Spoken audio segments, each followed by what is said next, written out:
Cove Creek, Tennessee, December 1928.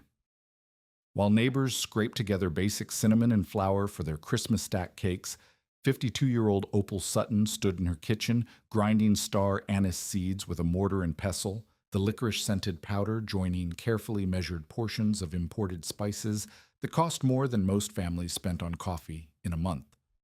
Smoke rose from stone chimneys throughout the valley, but only Opal's kitchen held the complex aromas of her seven-spice blend: standard cinnamon and ginger, but also ground star anise, powdered dried orange peel, and finely ground chipotle pepper. Her neighbors called it wasteful. They called her methods putting on airs and too fancy for mountain people.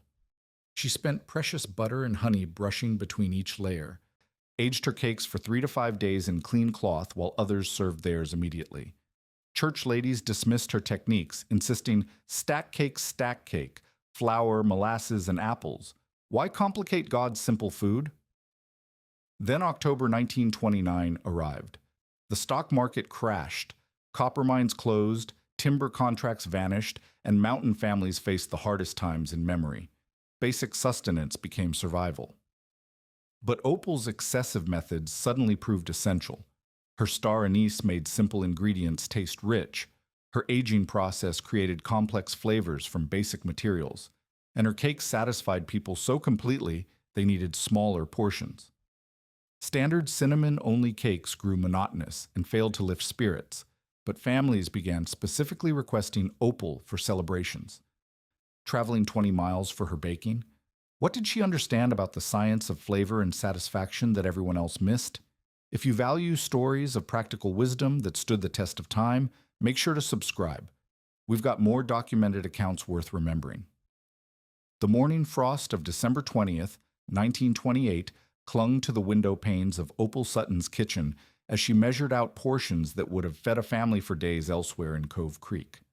Her weathered hands moved with the precision of a pharmacist, dividing imported star anise into half-teaspoon portions, while her neighbors 3 cabins down made do with whatever cinnamon they could afford from the general store.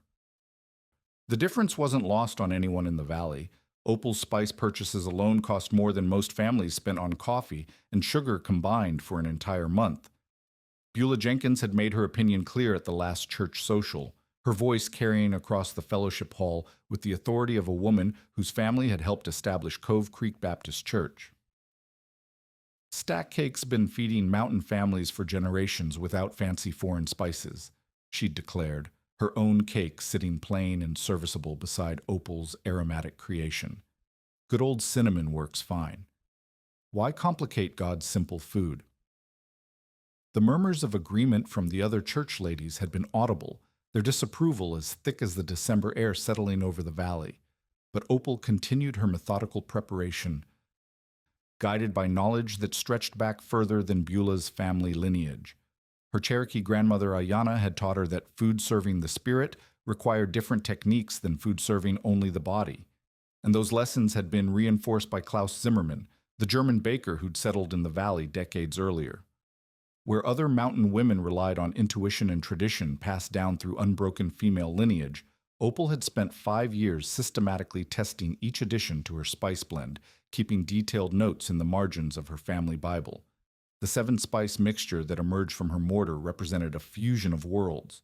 1 tablespoon of standard cinnamon and 2 teaspoons of ginger familiar to any mountain cook, but enhanced with half a teaspoon of ground star anise, 1 teaspoon of powdered dried orange peel, and an 1/8 teaspoon of finely ground chipotle pepper. Each component had been tested individually and in combination, with Opal methodically adjusting ratios until the blend created what Klaus called flavor chemistry, spices that enhanced rather than masked the base ingredients. Her apple preparation drew equal criticism from neighbors who considered her methods wasteful luxury. While others used whatever dried apples they had available, Opal maintained a specific 2-to-1 ratio of dried Grimes Golden to Smokehouse apples, varieties she selected for their complementary flavor profiles and keeping qualities. The apples underwent rehydration not in water as tradition dictated, but in strong coffee enhanced with brown sugar. A technique that Klaus had taught her created smoother filling while adding depth that made cheap ingredients taste expensive. The aging process that followed drew the harshest community judgment.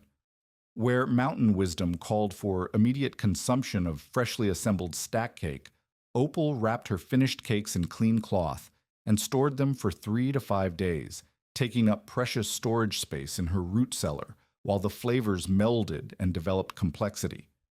Her sister-in-law had been particularly vocal in her criticism, pointing out that storing food during lean times bordered on sinful waste when families struggled to put adequate meals on their tables. Even Opal's granddaughter May, then 12 years old, Derice, had questioned the elaborate process as she watched her grandmother brush each layer with spiced honey butter mixture before assembly. The technique required scarce butter and honey that other families would have reserved for special occasions, yet Opal applied it systematically to every cake, explaining that the brushing created moisture barriers that prevented staleness while allowing the aging process to develop flavors that would satisfy people more completely than traditional preparations. The mockery extended beyond individual criticism to encompass broader community attitudes about appropriate behavior during economic uncertainty. As copper prices dropped and timber contracts grew scarce throughout 1928, families had begun tightening their spending on anything considered non-essential. Opal's continued investment in expensive spices represented a defiance of community consensus about appropriate responses to economic pressure, marking her as someone who put personal pride above collective hardship. Klaus Zimmermann had warned her that traditional communities often rejected innovations during crisis periods, even when those innovations offered genuine improvements. His own experience as a German immigrant had taught him that established ways carried social as well as practical weight, and challenging them required patience that extended far beyond individual satisfaction. He'd encouraged Opal to continue her systematic approach, while understanding that vindication might require dramatic proof rather than gradual recognition. The proof was approaching faster than anyone anticipated. Economic indicators that seemed distant from mountain communities were beginning to affect local conditions as 1928 drew to a close. Copper mining operations that provided cash income for dozens of families faced uncertain futures, and timber contracts that sustained others through winter months were being canceled as construction demand dropped in distant cities. The self-sufficient mountain economy that had protected Cove Creek from outside economic pressures was revealing unexpected vulnerabilities. Opal sensed the approaching changes in ways that her critics dismissed as unnecessary worry. Her systematic approach to food preparation reflected understanding that lean times required maximum satisfaction from minimum resources, and that community morale during hardship depended on maintaining celebrations that lifted spirits above mere survival. Her excessive methods were actually insurance against the kind of widespread demoralization that could destroy communities faster than economic hardship alone. As 1929 approached, Opal continued grinding spices and aging cakes, while her neighbors prepared for what they expected would be temporary belt-tightening.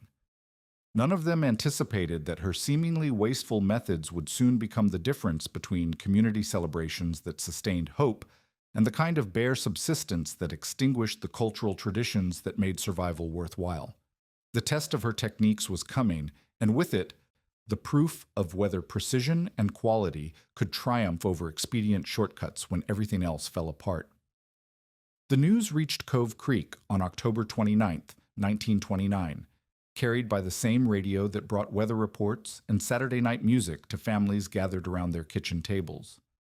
Wall Street had collapsed, taking with it economic assumptions that had seemed as permanent as the mountains themselves. Within weeks, the copper mines that provided cash income for 37 families in the valley received orders to suspend operations indefinitely. Timber contracts that had sustained another 40 households through winter months were canceled as construction demand evaporated in cities most mountain residents had never seen. By December, the transformation was visible in ways that extended far beyond individual hardship. Church socials that had featured tables laden with diverse contributions now displayed the stark uniformity of families making do with whatever they could preserve, grow, or forage. Stack cake remained the traditional centerpiece of community gatherings, but the contrast between basic survival baking and Opal's systematic methods became increasingly apparent as winter deepened and resources dwindled. Beulah Jenkins discovered the limitations of conventional wisdom during the Christmas social of 1929. Her traditional cinnamon-only cake, prepared using techniques passed down through 4 generations of mountain women, sat heavy and monotonous beside the complex aromatics emanating from Opal's contribution. Families that had once eaten heartily of standard preparations now took smaller portions and left earlier, their spirits as dampened as their appetites. The simple combination of flour, molasses, and apples that had satisfied mountain families for generations suddenly seemed inadequate for the psychological demands of genuine hardship. Opal's techniques proved their worth through measurable differences that even critics could not ignore. Her star anise created flavor complexity that made basic ingredients taste rich and celebratory, transforming survival food into genuine comfort. The coffee rehydrated apples in her filling provided deeper satisfaction than water-based preparations, requiring smaller portions to achieve the same psychological effect. Most importantly, her aging process allowed flavors to develop sophistication that masked the cheapness of available ingredients, creating the illusion of abundance during times of genuine scarcity. The practical advantages extended beyond immediate satisfaction to crucial preservation concerns.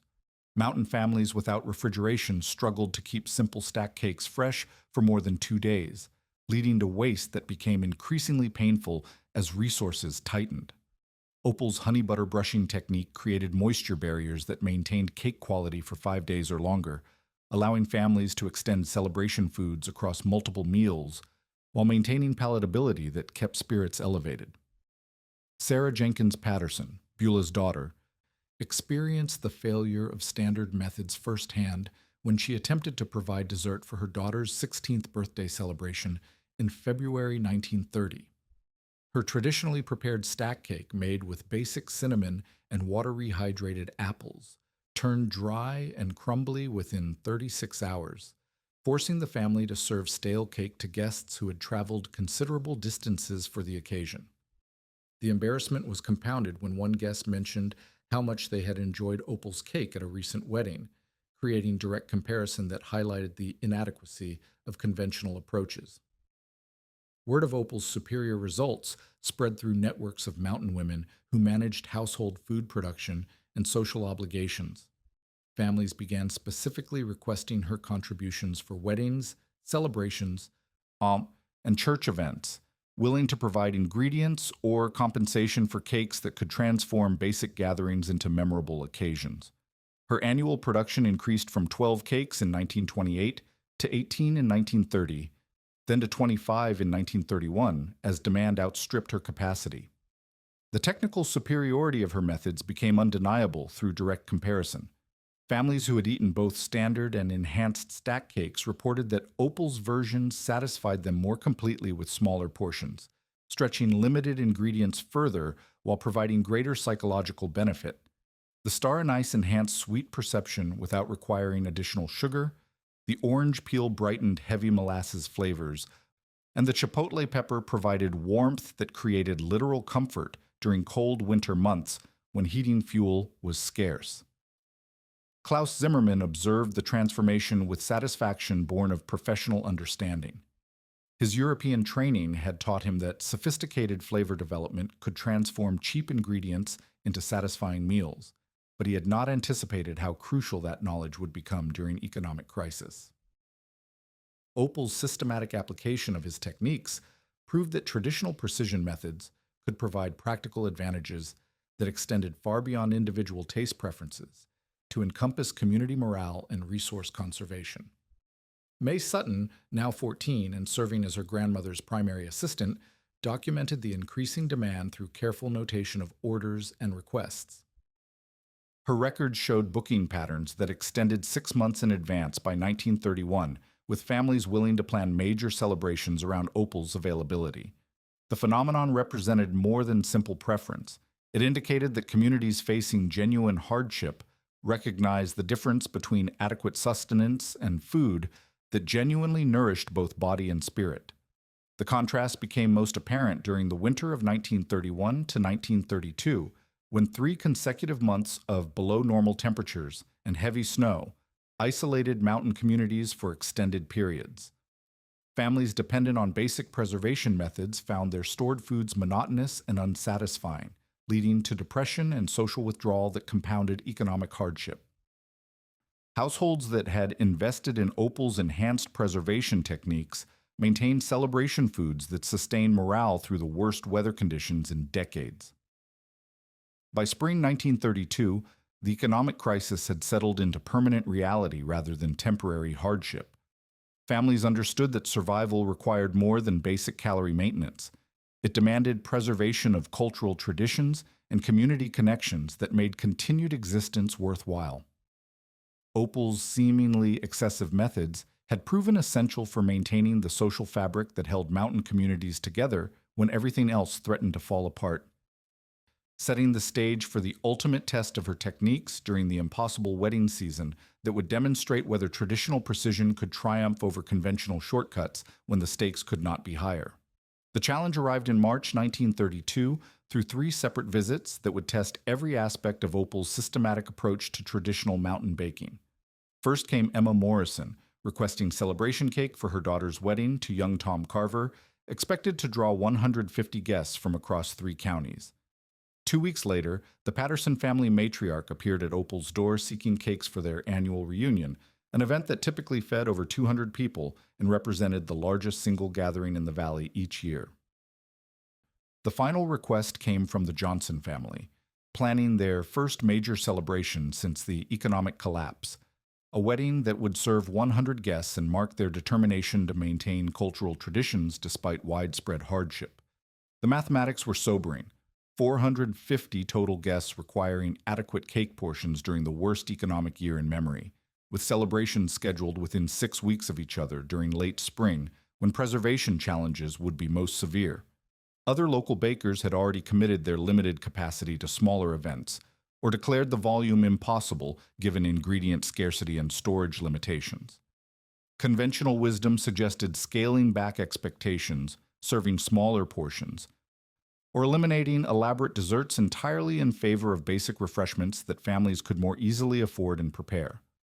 Opal spent 3 days calculating exact requirements for what would become 18 large stack cakes, each designed to serve 25 people with her enhanced satisfaction ratios that allowed smaller portions while maintaining psychological impact. The ingredient sourcing alone represented a logistical challenge that would have deterred most mountain cooks. She needed 12 pounds each of carefully selected Grimes Golden and Smokehouse apples, 5 pounds of star anise that would require special ordering from Memphis suppliers, 8 pounds of coffee beans for her rehydration process, and sufficient honey and butter for the moisture barrier brushing that enabled extended aging periods. The preparation timeline demanded precision that exceeded anything Opal had previously attempted. She developed an assembly line system that kept 6 cakes into various stages of production simultaneously, some completing initial baking, others beginning the aging process, and finished cakes reaching optimal flavor development.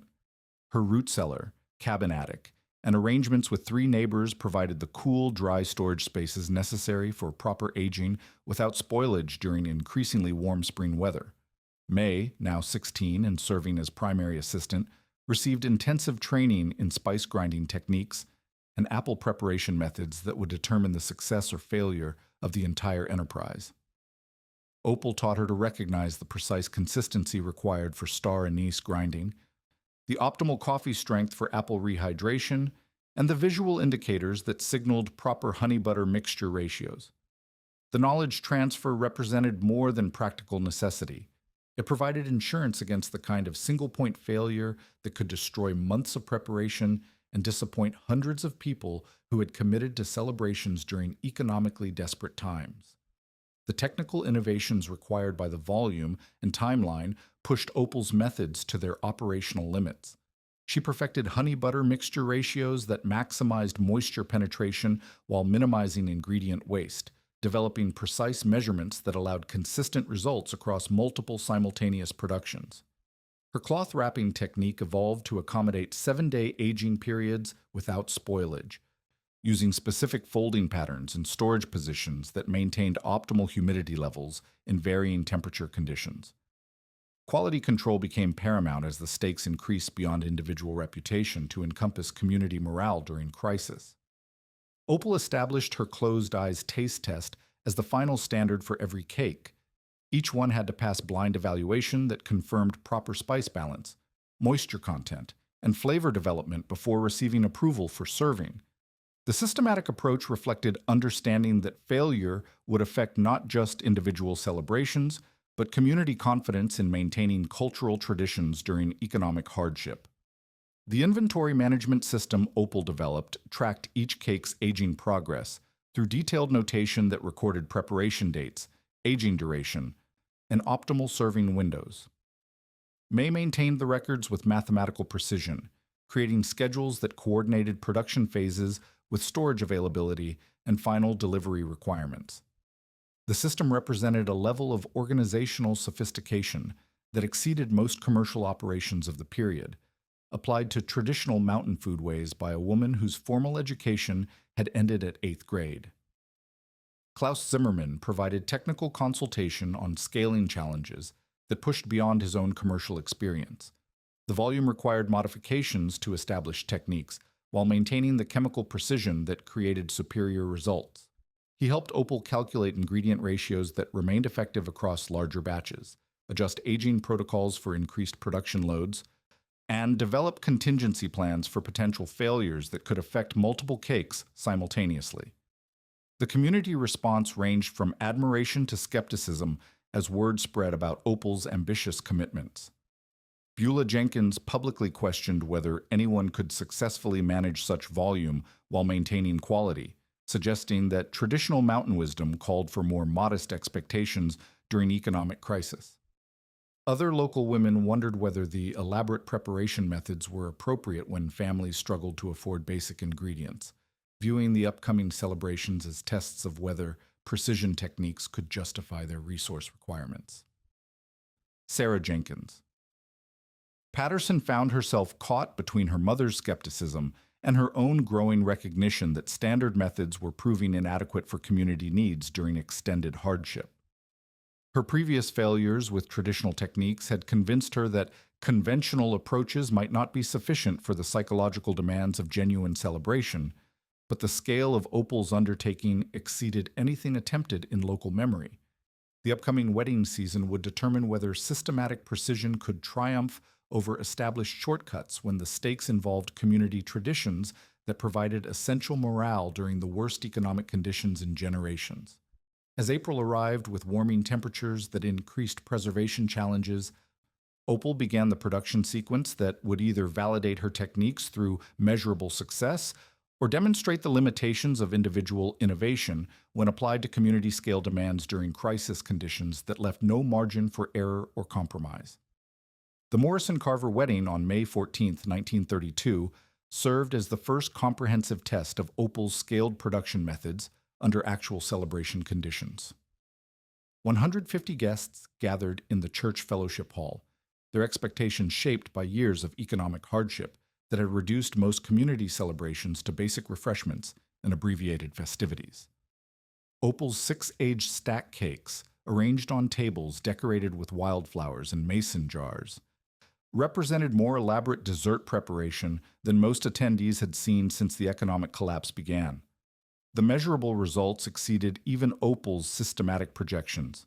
Guest consumption averaged 0.8 of a serving per person, significantly below the typical 1 and 3/10 servings required by basic stack cake preparations to achieve similar satisfaction levels. The reduction reflected her enhanced flavor chemistry, star anise that amplified sweet perception, coffee rehydrated apples that provided deeper satisfaction, and aging processes that created complexity requiring smaller portions for psychological fulfillment. Most remarkably, no cake remained after the celebration despite feeding 150 people, indicating optimal satisfaction ratios that prevented both waste and inadequate portions. Visiting relatives from Knoxville provided external validation that extended beyond local community standards. 3 separate families approached Opal requesting recipes and offering payment for cake orders, representing market demand from urban areas where commercial bakeries charged premium prices for products that failed to match her traditional precision methods. Emma Morrison documented $23 in direct earnings for Opal from the single event, representing 6 weeks of average mountain family income during the economic crisis and demonstrating the commercial viability of systematic traditional techniques. The Patterson reunion 3 weeks later presented more severe challenges that would test the limitations of individual production methods. The annual gathering typically drew over 200 people, but economic hardship had forced cancellation of several planned food contributions, leaving Opal's 8 cakes as the primary dessert provision for the largest community gathering of the year. Additional pressure came from the failure of 3 other local bakers whose attempts at volume production had resulted in dry, flavorless cakes that emphasized the contrast between conventional shortcuts and systematic precision. Opal's aging process proved crucial during the Patterson event as temperatures reached 87 degrees, conditions that would have spoiled standard preparations within hours of serving. Her honey butter moisture barriers and cloth wrapping techniques maintained cake quality throughout the day-long celebration, allowing guests to enjoy consistent flavor and texture from morning setup through evening cleanup. The technical superiority became undeniable when compared to rapidly deteriorating contributions from other providers whose traditional methods failed under environmental pressure.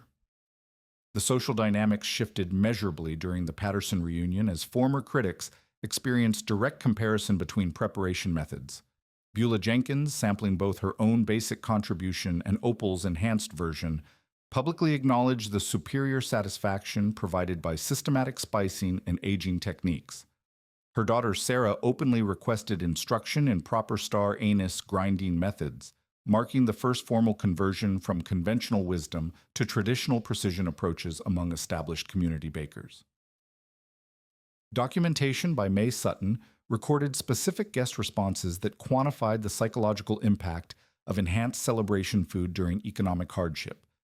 Families reported that the complex flavors and satisfying portions created genuine festive atmosphere despite widespread financial stress, with multiple attendees commenting that the gathering felt like celebration again, rather than mere survival-focused social obligation. The phenomenon validated Opal's understanding that food serving the spirit required different techniques than food serving only basic nutritional needs. The Johnson family wedding in early June presented the ultimate test of systematic methods under optimal conditions, with 100 guests and perfect spring weather that allowed full appreciation of flavor complexity and presentation standards. Opal's 6 cakes achieved complete consumption, with 98% of attendees rating the dessert as exceptional, based on informal surveys conducted by May during the reception. The success represented more than individual achievement. It demonstrated that traditional precision methods could consistently deliver superior results when applied systematically across varying conditions and requirements. Technical analysis of the 3-event sequence revealed the specific advantages that enabled Opal's success where conventional methods had failed. Her spice blend created memory flavors that satisfied craving centers more effectively than simple sweetness, reducing consumption requirements while increasing psychological satisfaction. The coffee-apple combination provided sustained energy release that prevented the sugar crashes associated with basic molasses preparations, maintaining guest comfort throughout extended celebrations. Most importantly, the aging process developed complexity that masked ingredient limitations, creating impressions of abundance during times of genuine scarcity. The economic impact extended beyond direct earnings to encompass broader community effects that validated the social importance of maintaining cultural traditions during crisis. Churches reported increased attendance at social events featuring Opal's contributions. Families began planning celebrations with confidence that adequate desserts would be available, and wedding bookings returned to pre-crisis levels as couples recognized that memorable celebrations remained possible despite economic constraints. Her systematic approach had preserved community institutions that provided essential morale during extended hardship. Klaus Zimmerman observed the validation with professional satisfaction, noting that Opal's success demonstrated principles he had learned during his European training, that sophisticated technique could transform limited resources into genuinely satisfying results, and that systematic approaches ultimately proved more efficient than expedient shortcuts when measured over extended periods. Her achievement represented the triumph of traditional precision over conventional compromises under conditions that left no margin for error. As word of the successful wedding season spread through networks of mountain families extending across multiple counties, requests for Opal's services increased 300% over previous years. The phenomenon marked a fundamental shift in community attitudes toward traditional techniques, from viewing them as wasteful luxury during hard times to recognizing them as essential tools for maintaining the cultural foundations that made survival worthwhile. The proof was complete, measured in satisfied guests, successful celebrations, and restored community confidence in their ability to preserve traditions that defined mountain identity during the worst economic crisis in memory. By 1934, Opal's annual production had reached 50 cakes, with a booking system that extended 18 months into the future as mountain families planned major celebrations around her availability. The transformation from community mockery to essential service provider reflected more than individual success. It demonstrated that systematic traditional methods could sustain cultural institutions during extended economic crisis when conventional approaches had proven inadequate. Her income from baking provided 40% of the family's survival funds during the worst Depression years, creating financial stability that allowed the Suttons to maintain their homestead when neighboring families faced foreclosure and abandonment. The technical principles underlying her success became clearer through systematic observation and documentation. Star anise contained anethol compounds that enhanced sweet perception without requiring additional sugar, allowing satisfying desserts from minimal ingredients during rationing periods. Orange peel provided limonene oils that brightened heavy molasses flavors, while contributing vitamin C that prevented scurvy during winter months when fresh fruit was unavailable. The chipotle pepper's capsaicin content stimulated endorphin release, creating literal biochemical comfort that helped families cope with psychological stress of economic hardship. May's detailed records revealed the chemistry behind coffee-based apple rehydration, a technique that Klaus Zimmermann had adapted from European commercial baking, but which Opal refined for mountain conditions. Coffee's natural acids broke down apple cell walls more effectively than water, creating smoother filling textures while adding depth that made cheap ingredients taste expensive. The aging process enabled Maillard reactions between proteins and sugars that developed complex flavors impossible to achieve through immediate consumption, transforming basic pantry staples into sophisticated celebration food. The wartime period from 1941 to 1945 provided ultimate validation of Opal's efficient techniques when rationing made her resource conservation methods essential survival skills. Military families specifically requested her cakes for send-off celebrations, recognizing that her systematic approach maximized flavor satisfaction from minimum sugar and fat rations. Victory Garden apples processed using her drying and spicing methods maintain nutritional value and palatability far superior to standard preservation techniques, feeding families throughout winters when commercial food supplies remained uncertain. Sarah Jenkins Patterson emerged as Opal's most dedicated student during the war years, finally abandoning her mother's conventional methods in favor of systematic precision that produced consistently superior results. Her successful adoption of the complete technique proved that traditional knowledge could be transmitted effectively when taught with proper understanding of underlying principles rather than mere recipe copying. Sarah's own production eventually reached 12 cakes annually, serving families in the eastern portion of the valley, while Opal focused on more distant requests. The scientific validation of Opal's methods came decades later through food chemistry research that confirmed her intuitive understanding of flavor development and preservation. Honey butter brushing created lipid barriers that prevented moisture loss while allowing controlled fermentation that enhanced complexity. Her cloth wrapping technique maintained optimal humidity levels that promoted beneficial bacterial activity while preventing harmful spoilage, achieving results that modern food science would later recognize as sophisticated controlled environment preservation. Documentation efforts intensified in 1975 when May, recognizing her grandmother's advancing age, began systematic recording of complete techniques, including precise measurements, timing protocols, and quality indicators that had never been written down. The process revealed the depth of knowledge Opal had accumulated through 50 years of systematic experimentation, with subtle modifications for seasonal variations, altitude adjustments, and ingredient quality that reflected understanding far exceeding simple recipe following. The cultural impact extended beyond individual celebrations to encompass broader preservation of mountain traditions during periods of rapid social change. Families who maintained connections to Opal's systematic approaches retained cultural practices that provided stability during the economic disruptions of the 1950s and 60s, when many mountain communities lost traditional foodways to commercial products and industrial agriculture. Her techniques became markers of cultural authenticity that connected mountain families to their heritage through sensory experiences that transcended mere nostalgia. Modern culinary recognition began during the 1980s when food historians documenting American regional traditions encountered Opal's techniques through maize-preserved records.